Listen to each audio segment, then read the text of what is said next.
Hello and welcome. I'm Dr. Zachariah Renfro, and today we are going to talk about Rawls, the social contract, Socrates, Thomas Hobbes, Jean-Jacques Rousseau.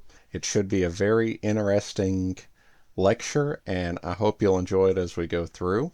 You'll see right in front of me, I have a slide from Existential Comics. It's a website that does a series of philosophy-based webcomics. They're very funny, but doing great work. I definitely recommend you check them out. During the course of this, we're going to talk about all these things. This is going to help us kind of understand the history of the idea of the social contract and how it's developed out into its more recent permutations. Let's start with the most basic idea of the social contract. The most basic idea of the social contract is that people are generally self-interested and they exist, in different places. They exist in the wild, in the state of nature, Thomas Hobbes might call them. They exist all over the place, and they find that it's very hard to survive on your own. So they have to get together as a group and create a contract between them, a social contract that will help them survive and gather resources and all that. In addition, when a person's born into this system that was agreed to by previous generations, unless they leave or overthrow the system, they're bound to it. They implicitly agree to live by its guidance, right? So we see from this that the goal of a society from a social contract standpoint is to allow the members of the society to exist peacefully and allow for them to survive against whatever you have, whether it's bad actors, whether it's the elements, whether it's a struggle for limited natural resources, what have you. You have to have the social contract for them to be able to survive. And, this idea of struggle uniting people, for instance, when it comes to limited natural resources. This is an idea that I think is really well played out in C.S. Lewis's book, The Great Divorce, right? So there's a point where the main character's in hell, but hell isn't quite what you would imagine it to be. It's just an open expanse stretching on to infinity, and the people within hell can conjure up anything they need, right? If they need a house or if they want a spoon or an apple or something, that they can conjure it up. They can appear it unto themselves. And because there is no limited resources, because there's no reason for people to unite, what happens to all these people is, they may be getting to a small disagreement with their neighbor or whatever, and they just go out to some other spot and set them up a house, right? So as the character's leaving hell, he looks out to this vast expanse, and it's just little houses that people have built stretching on to infinity, because every time they would get into some kind of conflict, they would just go farther and farther away from the other people because they had infinite resources. They could do whatever they wanted. They had no need to struggle through the kinds of struggles that you have to do to survive in a society. Even something as simple as a disagreement over politics or a disagreement over the type of tea or coffee you drink could be enough grounds for a person to just up and move away because they had no need to deal with that because they had infinite resources. And to some extent, I think we might see something similar in our modern times, right? We live in a society where a large number of the people can provide for themselves through merely the matter of wages, right? And, they can work their job, whatever it is, and make enough to survive and not have to depend on other people. And because of that, we see a lot of social breakdown. We see the collapse of society, right? Because when you think about what makes a society into a society, it's this idea of need, this idea that you need your neighbors, right? Why in the world would you deal with, disagreeing neighbors or people who play their music too loud or whatever it is you have to deal with if you don't have to, right? Like if there's no need because You can get all your meals through DoorDash. You can get all your driving through Uber. Do what you can get your socialization through Reddit or whatever. Then there's no need to interact with these people. And what we've seen is, it's neighborhoods, entire neighborhoods of people who have no idea who their neighbors are. They have no idea what their connection is to any of these people. And you have groups such as cities or school boards or school districts where every person is almost existing within kind of like a state of nature where they view it as a competition of all against all, as a fight against their neighbors, when really, they don't understand that each one of them is just a small step away from being in urgent need of their neighbors. But they have this illusion that they are completely self-sufficient. That self-sufficiency grinds out the social contract, because if you don't require anyone, then how can you be held into contract with them? So when it comes to social contract, the social contract in most of its forms does not dictate a lot of individual life choices, right?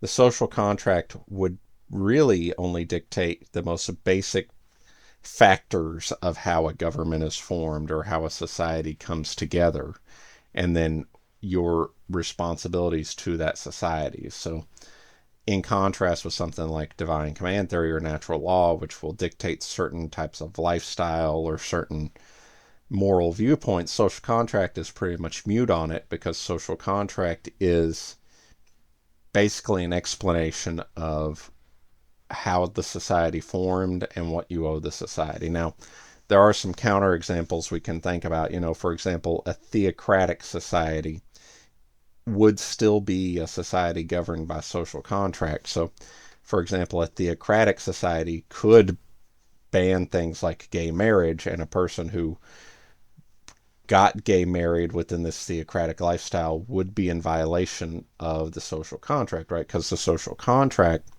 is backed up by the general will, the will of the people as a whole. And the will of the people puts in place the sovereign that governs over them, whether it's a democracy or an absolute monarch or a democratic republic like we have here in the United States.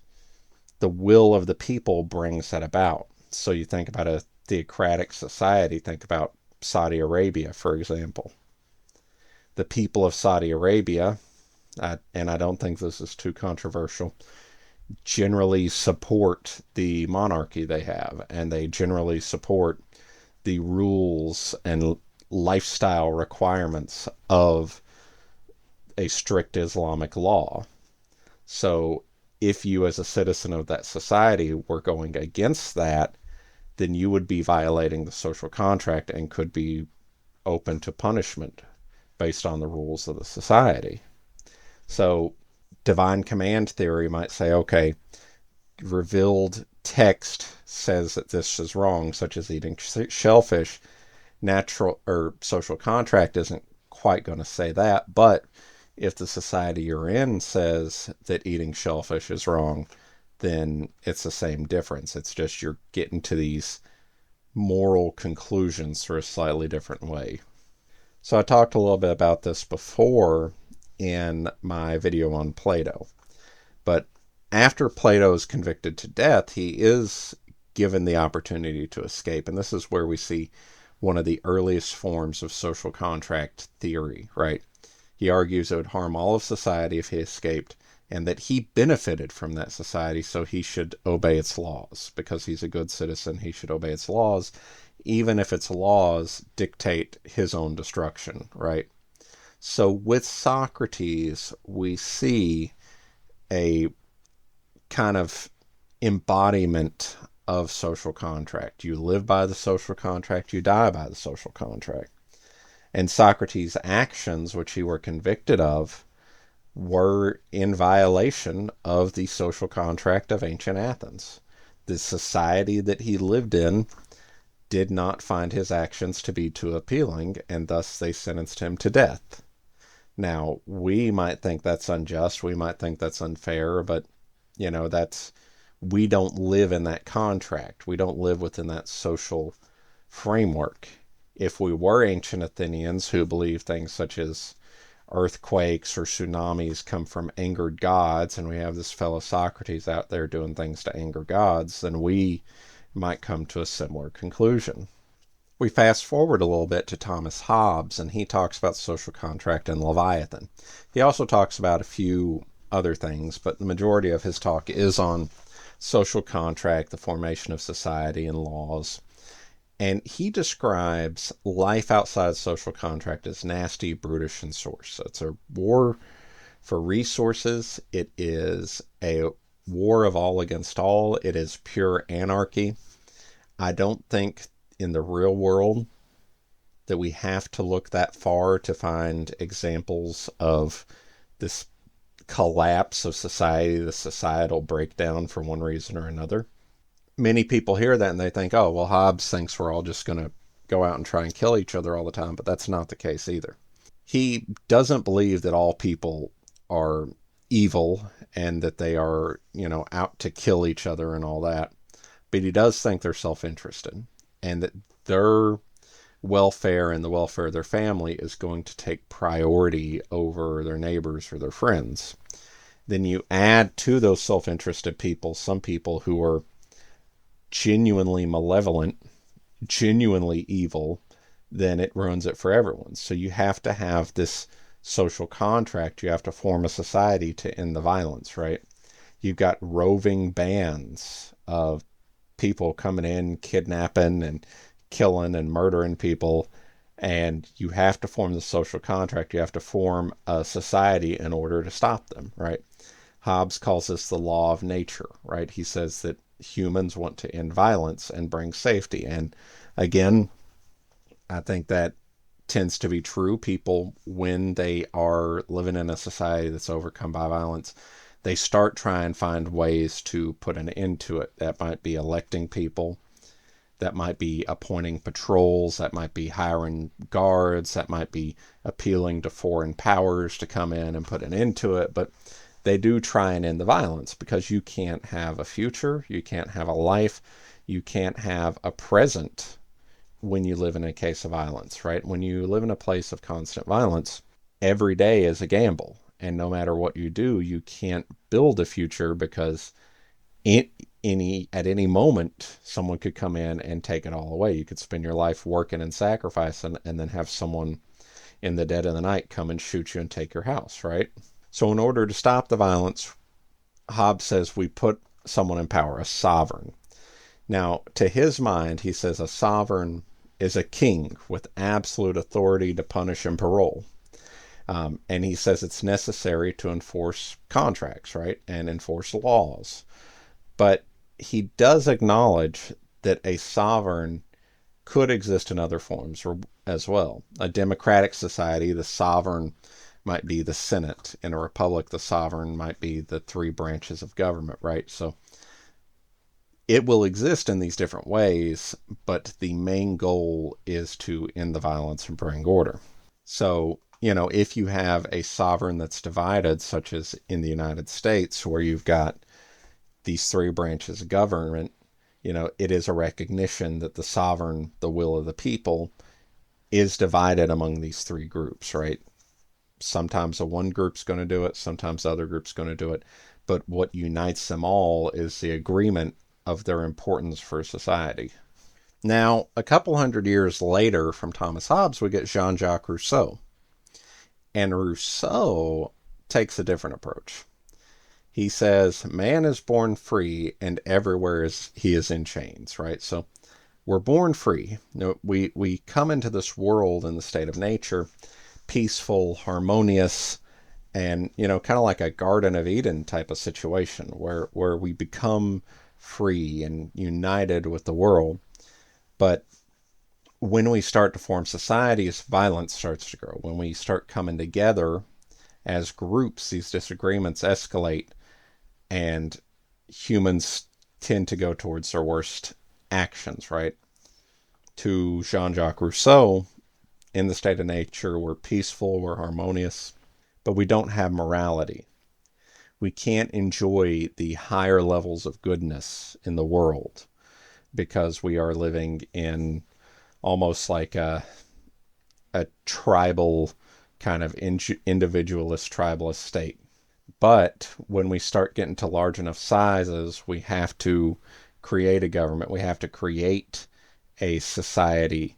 And that society is meant to protect the equality and individuality of citizens, to promote the general will and maximize the freedoms, right? So with Hobbes, the sovereign exists to enforce laws and curb freedoms that could be dangerous, right? That the sovereign is there to use violence to keep people in line. For Rousseau, the sovereign exists to protect individual freedom and to maximize our equality, right? And Rousseau has this idea of the general will, that can be a little bit difficult. you know it it is not the same as the will of all members, because the will of all members will be contradictory. You'll have different people wanting different things.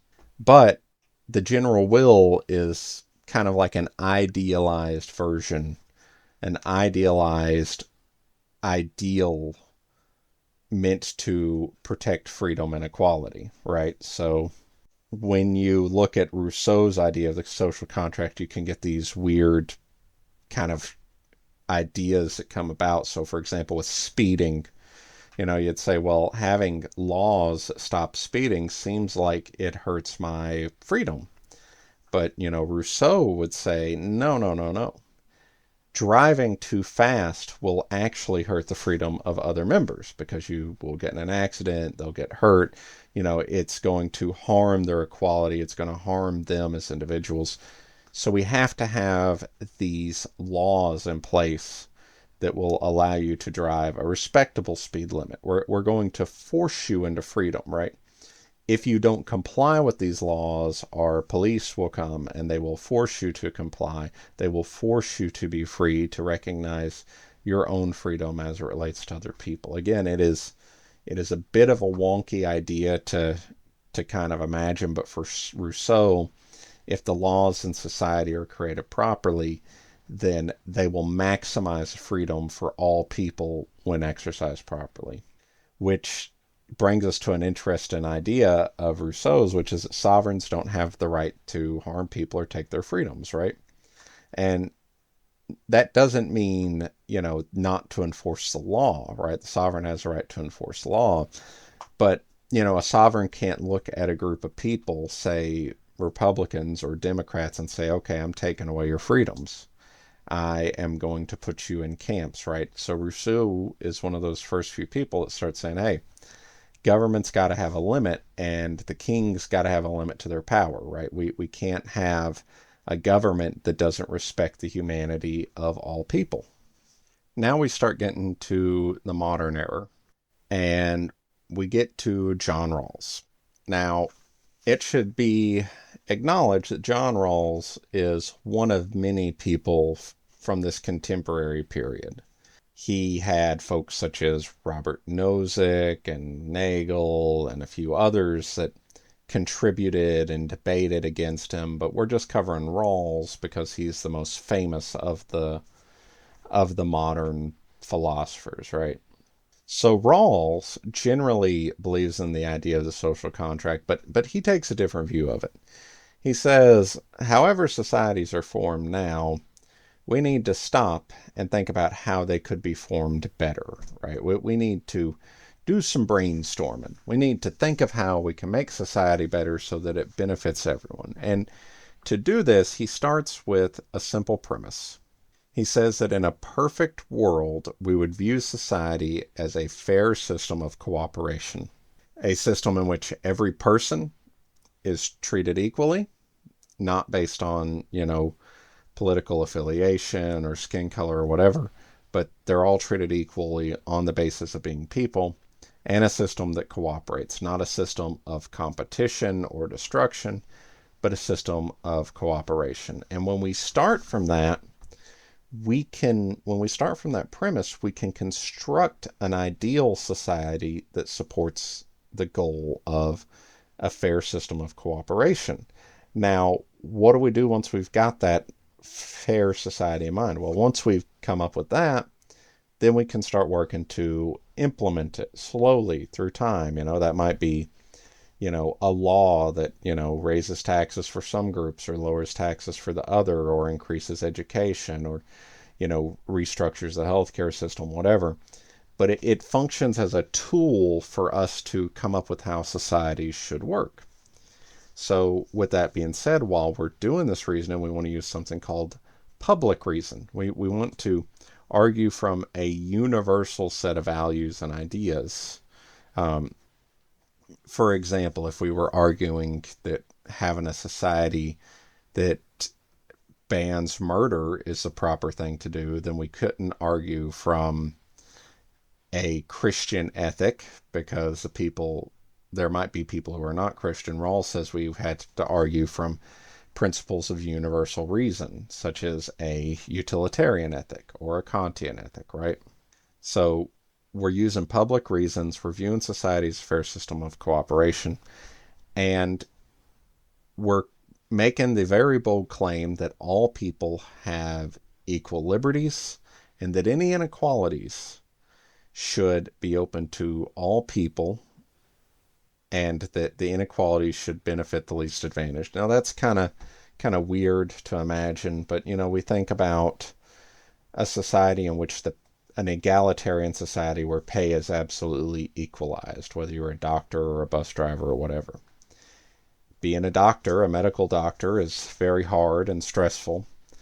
And if you are only going to get paid as much as the bus driver, you might have less incentive to go become a doctor, and therefore might not go through the effort to become a doctor, and there would be fewer doctors, which means fewer people would get health care. So Rawls says it's okay that we can have things such as discrepancy of pay, as long as it benefits the least advantaged. And we're going to talk about that in a little bit more detail, but just keep that idea in mind, right? It's okay to have some people making more money as long as the least advantaged gets some benefit. So Rawls calls that distributive justice, and I made up a little graph here to kind of walk us through it. So let's kind of look at it, and we'll go line by line. Within this thought experiment, we got $25 to distribute.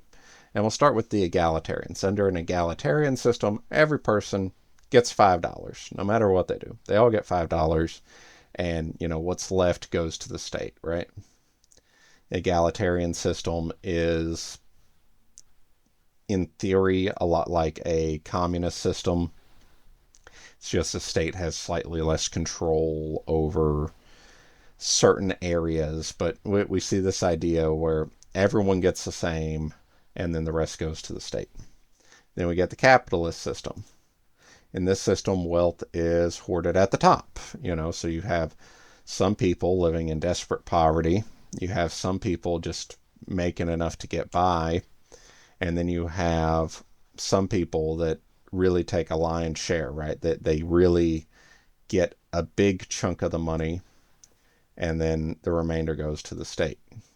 Next, you have the communist ideal. So in the communist ideal, the state has to be strong, right? The state has to be strong to enforce the rules of communism, right? We look at the work of Marx and Engels, as well as some modern day thinkers, and within communism, there are these ideas of using the state and the power of the state to punish people who you might view as reactionaries, or who might, for whatever reason, not be completely on board with the communist ideal. So from that, you have to have a strong state, which means that everyone gets a little bit less to go around. Now, the state does provide more, but everyone gets less in their pocket to use as they wish. And finally, we get to Rawls' idea, which is that among the citizenry, you have more money distributed, but even the person in the lowest position receives a higher benefit than the person in the egalitarian society. We do see inequality, right? But it is not so large or so onerous that it is harmful to the general well-being. So we keep that in mind when we think about Rawls and when we think about distributive justice, is that there can be inequality as long as it benefits the least. Now, you look at our society today, and I want you to ask yourself, do the inequalities we have today benefit the people in the least position? I would say not. Rawls' solution was to increase taxes and redistribute incomes among different types of jobs or whatever. I'm not saying that's the correct or incorrect solution. What I am saying is that we can see now that there are many people suffering and there isn't much that is happening to help them. So think about those things as you go through your daily life and as you ponder how society should be structured, and think about how it is that we can set society to benefit those people who are in the least position. Now, you might ask, why is it so important to benefit people who are in the least position? Why do they matter? They're in the least position, so who cares? Well, Rawls says that when we are operating a society, when we're imagining a society, we should start from an original position. That is, behind a veil of ignorance, right? We don't know where we're going to be in that society. And he says that if we do that, we will come up with the most fair type of society, right? So from behind that veil of ignorance, we wouldn't want to support chattel slavery because for all we know, we might end up becoming slaves in that society.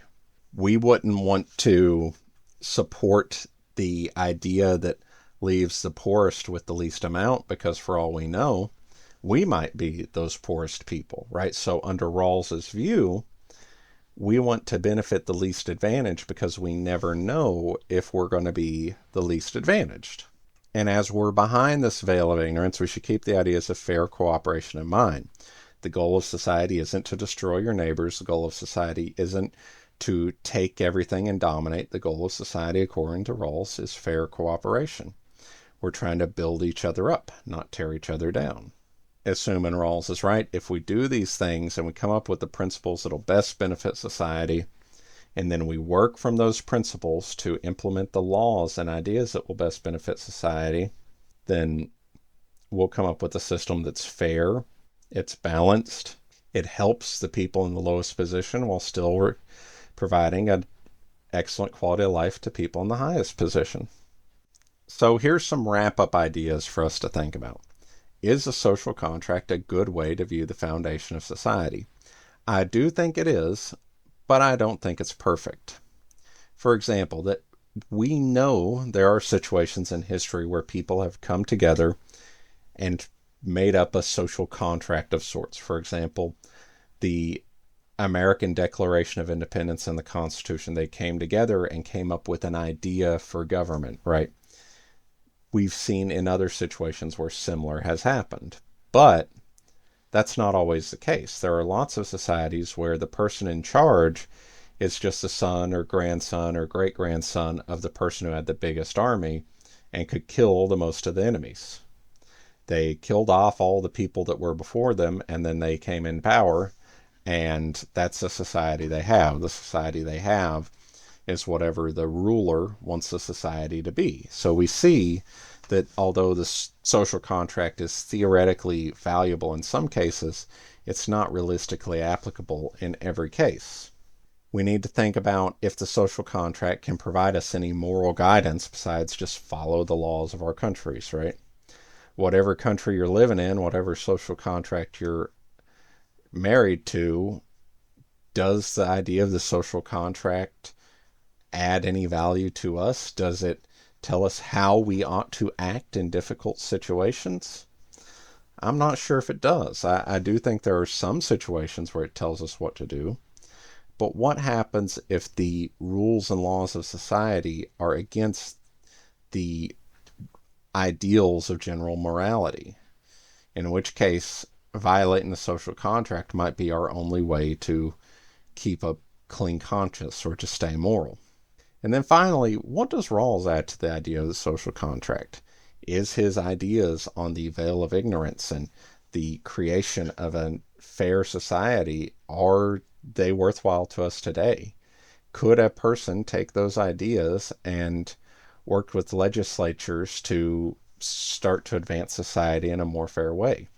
I do think they could, but I think that our society, as well as most societies, lacks the leadership and the vision to make that happen. So let me know what you think. If you are a student in my class, I can't wait to hear from you during the lectures or the weekly meetings or in the forums. If you are someone who found this video on YouTube, please like, comment, subscribe. Let me know what you think down below, and I hope you have a wonderful day. Bye-bye.